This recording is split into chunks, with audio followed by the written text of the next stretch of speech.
네, 두나무는 기아 체인과 기아 월렛 두 서비스를 선보였습니다. 기아 체인은 두나무가 직접 개발한 이더리움 레이어 2 블록체인입니다. 옵티미스틱 롤업 방식을 채택했고요. 또 옵티미스틱 롤업이라는 게 별도의 코인 없이 이더리움으로 이를 해결할 수 있습니다. 국내 거래소가 코인을 발행하는 게 불법은 아니지만 특근법에 따라 자신이 발행한 코인은 상장 및 거래할 수 없습니다. 그래서 거래소 코인은 사실상 국내에서 금지됐다고 여겨지는데요. 자체 블록체인을 내놓기도 어려웠고요.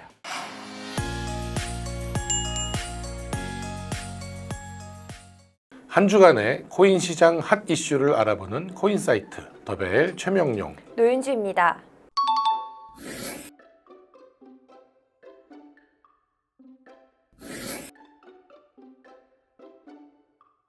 노 기자, 이번 주에는 행사가 참 많았던 것 같아요. 듣기로는 9월이 코인 업계에서는 가장 바쁜 시기라고 하던데요. 네, 맞습니다. 우선 이번 주에는 리차드 텅 바이낸스 CEO가 와서 기자들과 간담회를 진행했고요. 또 9일에는 두나무의 연례 행사인 UDC가 있었습니다. 9월은 코인 출입 기자들의 체력이 바닥나는 달입니다. 풍요의 계절인 만큼 일정이 정말 풍요롭습니다. 늘 이 기간에 코리아 블록체인 위크가 있었고 해외에서는 토큰 2049라고 싱가포르에서 열리는 대형 행사도 겹쳐 있습니다. 우스갯소리로 연사들이 아시아 한 바퀴 돌고 간다 이런 이야기도 합니다. UDC도 늘 3분기 중에 열리긴 했는데 작년에는 11월에 했고요. 올해는 조금 앞당겨서 9월에 했습니다. UDC가 두나무가 매년 진행하는 행사인가요? 네, 한 해도 빠짐없이 2018년부터 열어왔습니다. 코로나 시기에도 온라인으로 유지를 했고요. 원래는 UDC가 업비트 디벨로퍼 컨퍼런스, 그러니까 개발자들의 행사 줄임말이었는데요. 업비트 D 컨퍼런스로 리브랜딩을 했습니다. 디지털 자산, 디센트럴라이즈 등 D로 시작하는 다양한 의미를 담기 위함이라고 합니다. 디벨로퍼를 넘어서서 디지털 전체를 아우르는 그런 회의가 되겠군요. UDC에서 좀 재밌었던 일이 있으면 좀 소개해 줄까요? 이번 행사의 핵심은 기화였습니다. 기화라는 단어를 들으면 어떤 게 떠오르세요? 사실 제 개인적으로 모는 차가 기아 자동차인데 그건 아닌 것 같고 기와짱 뭐 이런 거 의미 아닐까요? 맞습니다. 기와장의 기와입니다. 겹겹이 쌓아 올라가는 보안 레이어가 기와장과 닮아 있어서 기와라고 지었다고 합니다.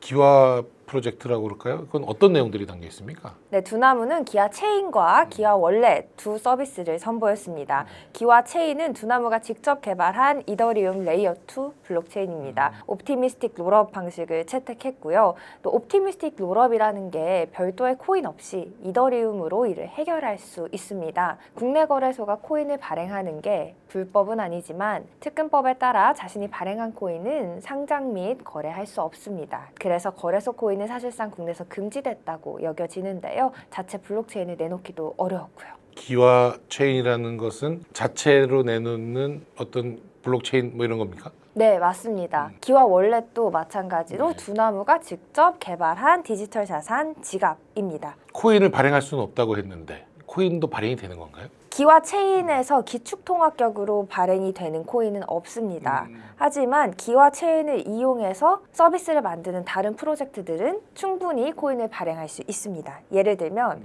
코인베이스의 베이스 체인도 옵티미스틱 롤업 방식을 사용해서 자체 코인이 없습니다. 하지만 코인베이스 베이스 체인을 이용해서 수많은 밈코인들이 만들어졌거든요.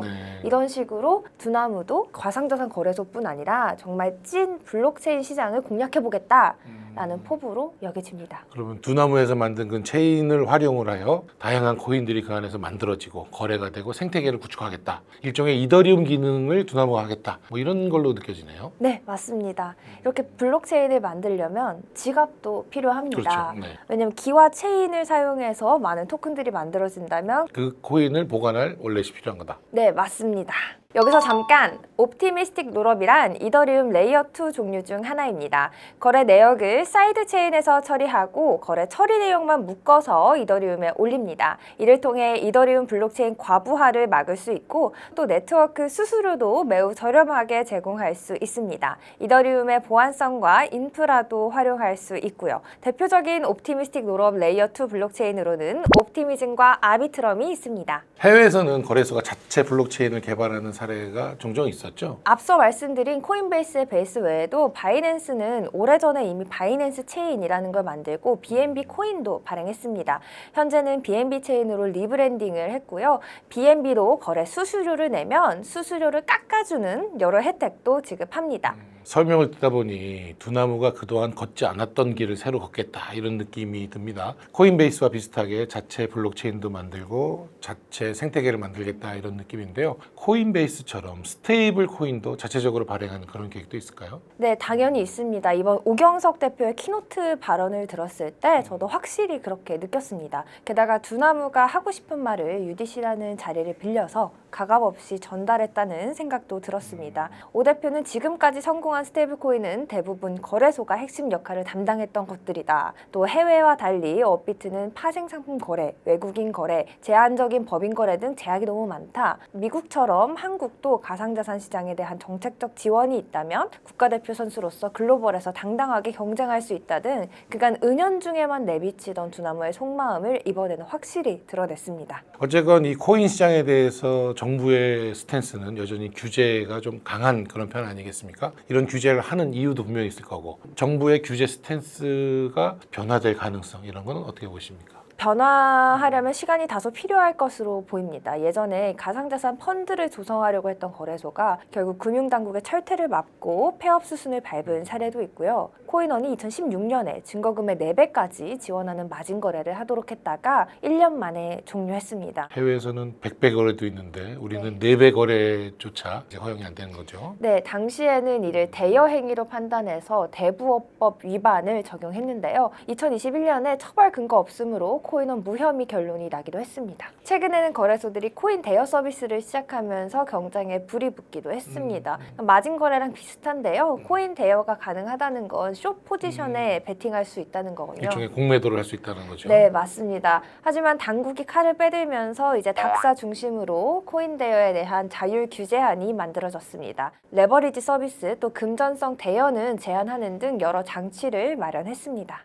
두나무는 스테이블 코인을 하겠다. 또 해외 거래소와 경쟁할 수 있게 기존 거래소보다 더 확장할 수 있게 법인 거래를 열어달라. 선물 거래도 할 수 있게 해달라. 이런 요청을 하는 중이고요. 정부는 투기과열, 소비자 보호라는 명제 속에 규제를 계속 이어가고 있는 중인데요. 신사업과 소비자 보호라는 명제 간의 갈등이 계속 이어지는 것 같습니다. 이 갈등이 어떻게 변화되는지를 지켜보면 앞으로 코인 생태계가 크게 달라질 것 같습니다. 오늘 얘기 참 잘 들었습니다. 감사합니다.